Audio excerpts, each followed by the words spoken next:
વિકાસ નોતરશે વિનાશ। જ્યાં જીએસસીએલ મામલે વન અને પર્યાવરણ મંત્રીનું નિવેદન સામે છે।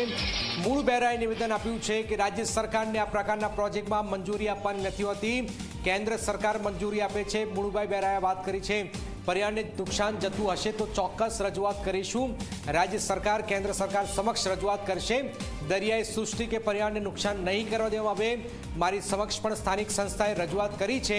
મૂળ બેરાએ જે વાત કરી છે જીએસસીએલના પ્લાન્ટ સામે પણ જે રોષ ભભૂક્યો છે, મંત્રીએ આ વાત રજૂ કરી છે।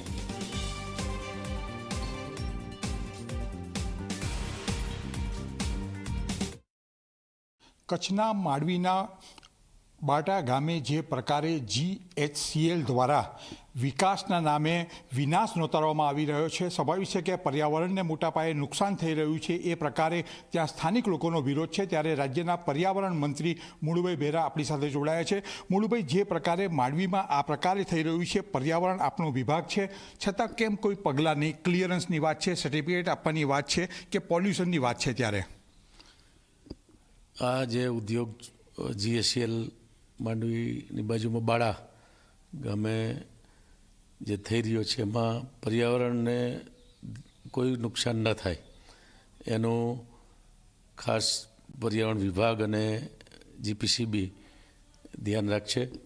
અત્યારે જે રીતના એની આ પ્રકારના કોઈ ઉદ્યોગોને માટે પર્યાવરણની મંજૂરી લેવાની વાત આવે, CRZ કે બાકીની કોઈ પણ બાબતમાં, તો એમાં એની જે અલગ અલગ ટેકનિકલ કમિટી છે, પહેલાં એ બધું જોઈ લે।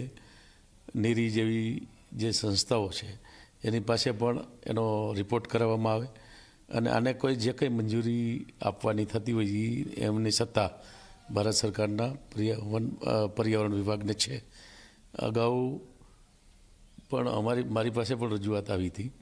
એ રજૂઆત જે સંસ્થાએ આપી છે એ મેં વન પર્યાવરણ વિભાગના અગ્ર સચિવશ્રીને વિભાગને અમારા મોકલી છે અને પર્યાવરણને કોઈ પણ જાતનું નુકસાન ન થાય એનું ધ્યાન રાખવા માટે પણ આ રીતના પર્યાવરણ વિભાગ પહેલાં દરેક પાસાઓ જોઈ અને એની જે અલગ અલગ કમિટી છે એ કમિટીમાં એની પહેલાં ચર્ચા વિચારણા થાય અને પછી રાજ્ય સરકારના માધ્યમથી ભારત સરકારમાં આ મંજૂરીઓ માટેની આખરી સત્તા હોય છે। સાહેબ, ક્યાંક ને ક્યાંક સ્થાનિક કક્ષાએ મોટા પાયે વિરોધ છે। એક વખત સુનાવણી હાથ ધરવામાં આવી હતી, એ પણ રદ કરવી પડી, એટલો વિરોધ છે।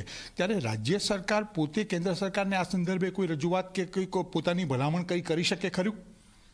એ તો પહેલાં શરૂઆત તો કલેક્ટરથી જ થાય। કલેક્ટરની આ પબ્લિક હિયરિંગ કરે એટલે જે કંઈ લોકોનો વિરોધ છે એ ત્યાં આવતો હોય છે અને રાજ્ય સરકારને જે રજૂઆતો મળે એ પણ પહેલાં તો અમે તો અમારા વિભાગ કક્ષાએ મોકલીએ અને સ્થાનિક જે એક વખત મારી આગળ રજૂઆત કરવા માટે સ્થાનિક જે સંસ્થા છે એના પ્રતિનિધિશ્રીઓ મળ્યા હતા અને એને મેં કીધું કે કોઈ દરિયાઈ સૃષ્ટિને જીવસૃષ્ટિમાં નુકસાન ન થાય, પર્યાવરણને ખાસ કરીને કોઈ નુકસાન ના થાય એના માટે મેં જે તે વખતે અમારા વિભાગના સચિવશ્રીને એ જે રજૂઆત હતી રજૂઆત પણ મોકલી અને વાત પણ કરી છે। સાહેબ, રાજ્ય સરકાર દ્વારા કેન્દ્ર સરકાર સાથે આ મુદ્દા પર કોઈ વાતચીત થઈ છે કે કરવામાં આવશે એવી કોઈ શક્યતા છે? મારે અત્યારે કોઈ એવું ધ્યાનમાં નથી કે વાતચીત થઈ હોય એવું। બાકી તો આ રીતના કોઈ કેન્દ્ર સરકારને ક્યાંય વાત કરવાની થતી હોય તો પર્યાવરણની દ્રષ્ટિએ પહેલાં તો અહીંના જે જીપીસીબી બોર્ડ છે એને જ જોવું પડે અને પર્યાવરણ વિભાગ છે એ પણ પોતે જોતું હોય છે।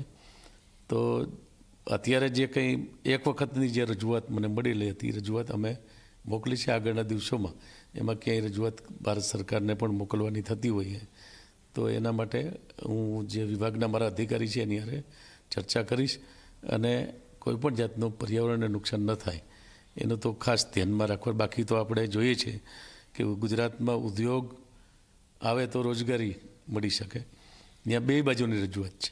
સ્થાનિક એ માંડવી તાલુકામાં ઉદ્યોગ આવે અને રોજગારી સ્થાનિક લોકોને મળે એવી પણ રજૂઆત હોય છે અને આપણે રાજ્યમાં પણ આપણે જોઈએ છીએ કે ઔદ્યોગિક દ્રષ્ટિએ જે રીતના વિકાસ થઈ રહ્યો છે એની સાથે સાથે પર્યાવરણની જાળવણી પણ કરવી જ પડે।